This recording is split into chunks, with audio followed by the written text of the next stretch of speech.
into food, that tells you you're being successful at it for a period of time. Then eventually you do get the feedback, and up until recently we've been able to move to other parts of the planet when we've degraded parts, but we don't really have that option anymore.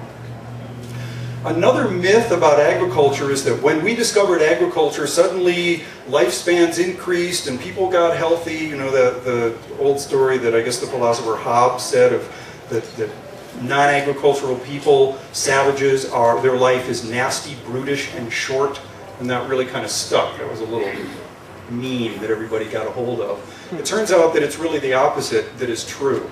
They have studied, archaeologists and anthropologists have studied sites where they actually can see the transition from foraging people to agriculture in the same place. There's a very famous site in Illinois called Dixon Mounds where they have the bones of foragers, and then right on top of them are the bones of the farmers who were their direct descendants. And they have sites like that in Turkey and in a whole bunch of other places. It turns out that the lifespan drops drastically when you move from foraging to farming. It's an average lifespan of about 35 years as a forager, and that's kind of what the human lifespan was up until about 1800.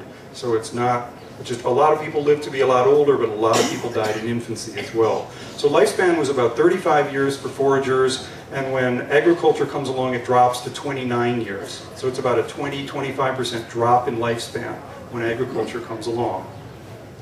A lot more degenerative diseases. This picture here is an Egyptian woman using something that's like a mortar and pestle. It's called a quern, and it's essentially a rolling pin with a dished out stone. You sprinkle some grains into the stone dish, and then you won't be able to see me if I start using a quern, but you kneel down and you do that for the whole day. And try kneeling down and doing that for about 3 minutes, and your wrists will hurt, and your knees will hurt, and your back will hurt. And that's one of the symptoms of agricultural people, is a lot of arthritic and degenerative diseases like that from the hard work and repetitive work that they're doing.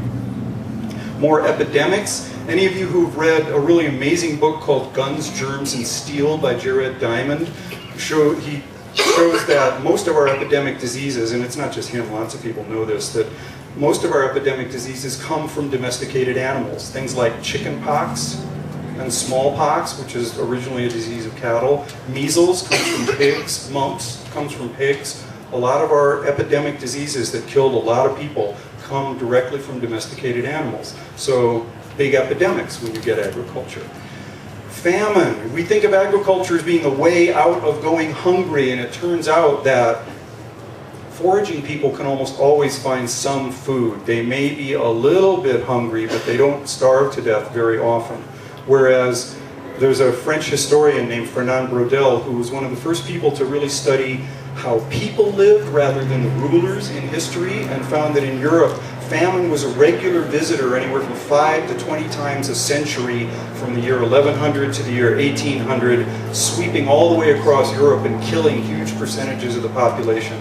Famine was a regular visitor in Europe for 800 years until essentially the industrial age, and every place else. So farming does not cure famine. We just got lucky these days because we've got oil that we can turn into food, and that's powered us out of the famine cycle. People got shorter. The average height of foragers was about 5'9" in these sites that they've studied, and it drops down to 5'4" upon the implementation of agriculture, when people started using agriculture. So there are a whole bunch of things that really go against that myth that life got really good when we got agriculture. Agriculture takes more energy than it gives back. Foragers get a huge amount of energy from very little work. They can harvest a lot of food in a very short period of time. As soon as you bring animals onto the farm, it looks like you reach that point of diminishing returns. I think you've all heard, and I think people have said earlier today, that a lot of our food now takes 10 calories of oil to give you 1 calorie of potato, and there are a lot of numbers like that, that it takes a huge amount of energy to bring us our food. It turns out that you tip over from 1 calorie in, 1 calorie out, right about the time you bring animals into the picture, because you have to use land for their crops, You have to use tools to harness the animals. There's all of a sudden all this other energy that goes into farming that we've been able to get away with so far because the planet's so big, and we've been able to make that work. But now we've got about a 10-to-1 negative ratio for food, 10 calories in, 1 calorie out, and that is not sustainable. That doesn't work in the long run. This idea also that we got a lot more leisure time when farming came along turns out not to be true.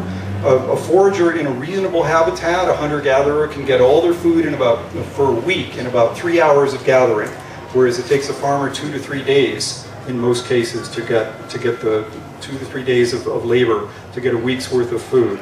And then they usually need to work a little bit more because they have to pay rent or a mortgage or something like that. Farming societies are much less culturally diverse than forager societies. There are a zillion ways of being a forager. The San Bush people of Africa versus the Yanomamo people in South America versus the Paiute in California have radically different ways of being foragers and horticulturalists, whereas farming cultures kind of look not the same everywhere, but there are a lot more similarities. And I think also we know that there's really only one way to be an industrial culture, that this culture is sweeping everywhere. When you get a surplus of food in agriculture, and that's what agriculture is about, is storing up a surplus, and that's one of the positive things that it does, it also brings up the question, who gets to own that surplus, and how does it get protected so that people don't take it away from you? So agricultural societies have a police force usually that's not really in existence in hunter-gatherer societies. They have hierarchies, they've got a ruler who's usually protected from everybody, whereas in foraging societies you can usually go and talk to whoever the head is. They're very flat hierarchies and no need for a large military to protect all of their resources because they just don't have a lot of stuff. And agriculture is portable. If you are a forager, you need to know the plants and know the animals and know their habitat and know the valley and know when the stream comes in and all of these things. Whereas if you're a farmer, you can plant pretty much anywhere where the climate is the same. You can move around as a farmer. So a forager doesn't even really want to move out of their valley because that's where everything they know is. They don't know what's going on 3 valleys over, and their local spirits and gods and all of that are right in that stream, in that brook, at that waterfall. So they tend not to move around a lot. They may have nomadic ranges, but they don't, the conquest is not something they do that much of. They do some, for sure. Whereas farming is pretty portable, and farmers expand. So here's the spread of agriculture, starting in the Middle East with the dark green color and moving through Europe over the next few thousand years. So that's about 4,000 years of agricultural spread. Started out pretty slow. And then that European culture spread over pretty much the whole rest of the planet. This is 1800.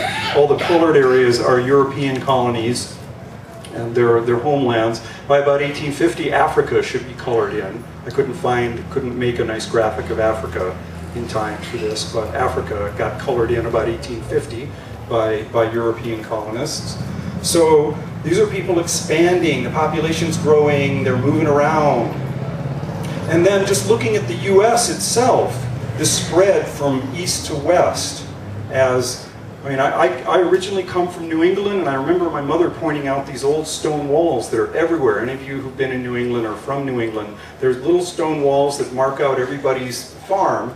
And they're everywhere. They're like every half acre. There's a stone wall because, as my mother told me, her ancestors are Irish, and it was the Irish who came over and built all these stone walls. It turns out that, so there are rocks all over the soil in New England, and when people went to the Midwest, when Europeans moved to the Midwest and found there weren't rocks in the soil, they wrote back to their families and said, hey, there's no rocks in the soil here. It's a lot nicer farming. So there's this spread west.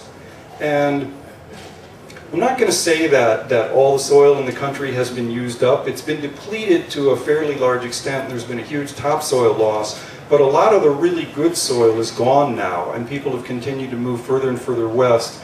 And it intrigues me that The main area that most of the vegetables grown in this country, I know there's some grown in Texas, but the primary area for vegetable growing is the Central Valley of California. And vegetables are pretty finicky about their mineral and soil requirements, more so than grains, to get really, really nutritious vegetables. And it just intrigues me that the major place that vegetables are being grown is the last farmland to be used in this country. That is it, I know a lot of people are not growing vegetables elsewhere because